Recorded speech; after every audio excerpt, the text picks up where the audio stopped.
So today we're going to look at arm jumps, or saut bras in French, also known as cat leaps.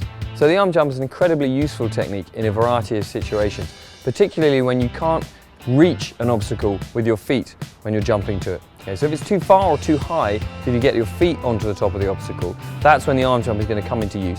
So it allows you to get your hands to the top of the obstacle and then pull yourself up onto it. And the arm jump works really well because it allows you to get more distance in a jump between two obstacles.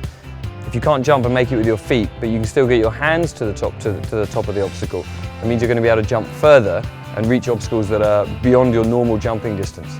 It's a very good way to do a jump, or to jump down and absorb the impact using the whole of the body, using the legs and the arms as well to absorb the impact and then carry yourself up and over the obstacle. So the first thing to do is to practice the landing of the arm jump. And this is just to get used to the position you're going to land in and how to absorb it correctly using the legs first. Okay, so you're going to find a wall that's about your head height. You can pick anywhere along here that would suit you. I'm going to go around here. And the aim is I'm just going to jump to this. I'm going to try and land in the arm jump cat leap position and hold it for a couple of seconds. Okay, so I just step back. I'm just going to push with both legs, jump straight forwards and try and get my feet to land first or at the same time as my hands. Because the important thing to train here is to jump up slightly and come down on it and to land as softly as you can.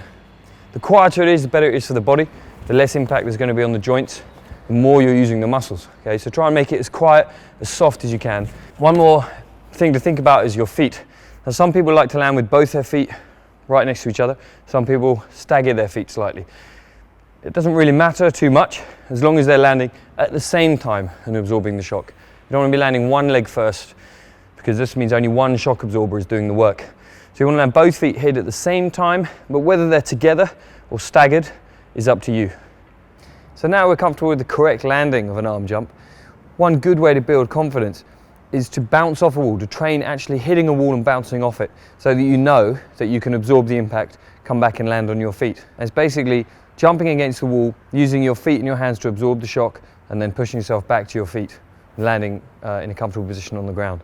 So it's really learning how to bounce off, how to absorb the impact and recover from an arm jump. It's going to give you a lot of confidence when it actually comes to jump from further away and complete a full arm jump.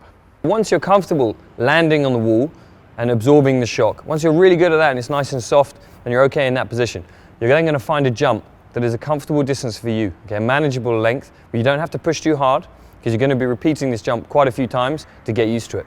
I'm going to take position on the wall. First thing I'm going to do is make sure that my takeoff is secure.